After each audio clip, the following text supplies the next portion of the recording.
নমস্কার বন্ধুরা, সকলকে স্বাগত জানিয়ে আমি ভিডিওটা শুরু করছি। আজকে আপনাদের দেখাতে চলেছি পায়েস। আমার ছেলের জন্মদিন ছিল, সেই উপলক্ষেই পায়েসটা বানিয়েছি। আর এখানে নিয়েছি আমি 3 লিটার দুধ, হাফ লিটারে 6টা প্যাকেট নিয়েছি। আর দুধটা আমি কেটে ক্যাসারোলের মধ্যে নিয়ে নিলাম, নিয়ে আমি ইন্ডাকশানে গরম বসিয়ে দিয়েছি। আর দুধটা গরম হতে থাক, ততক্ষণে আমি অন্য কাজগুলো সেরে ফেলছি। এখানে 300 গ্রামের কাপ, এটা আমি 200 গ্রাম চাল নিয়েছি।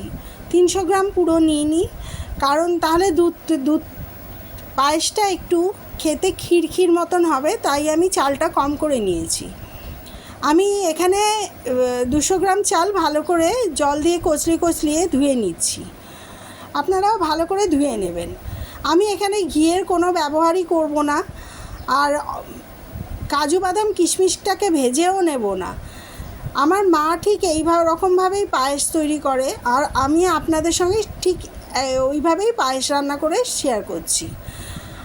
আর চালটাকে আমার ধুয়ে নিচ্ছি। আমি এখানে চাল 3 বার ধুয়ে নিয়েছি, যেরকম আমরা ভাতের জন্য চাল ধুয়ে নিই ঠিক সেরকমই।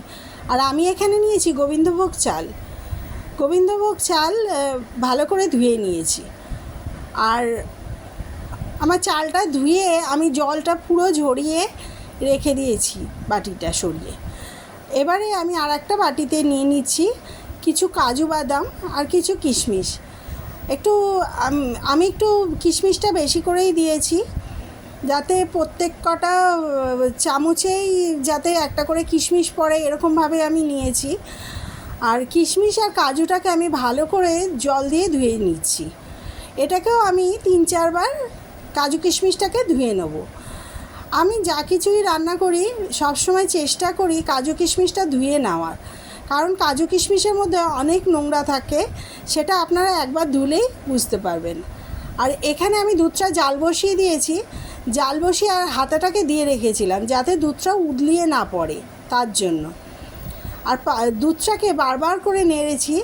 আর দুধটা আমি এখানে 3 লিটার দুধ নিয়েছি, যতক্ষণ না 1.5 লিটার হচ্ছে ততক্ষণ আমি চাল দেব না।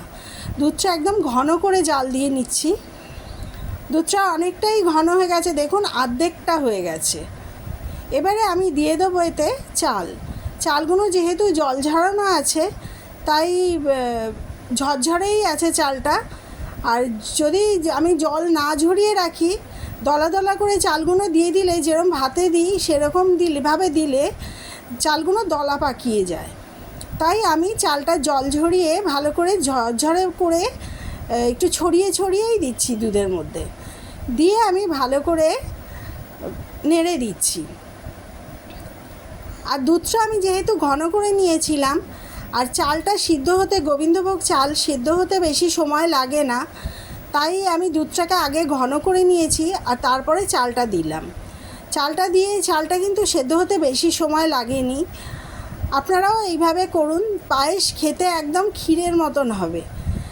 এবার ভালো করে আমি চালটা দেওয়ার পর আবারও বারবার করে নেড়ে দিচ্ছি, যাতে পায়েসটা আমার নিচে লেগে না যায়। দেখুন চালগুলো একদম ঝরঝরে করে যেহেতু রেখেছিলাম, শুকনো করে রেখেছিলাম, তাই একটার সঙ্গে একটা লেগে যায়নি।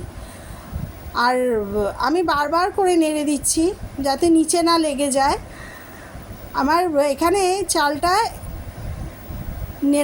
নাড়তে কিছুক্ষণ রেখে দিয়েছিলাম, চালটা সিদ্ধ হয়ে গেছে।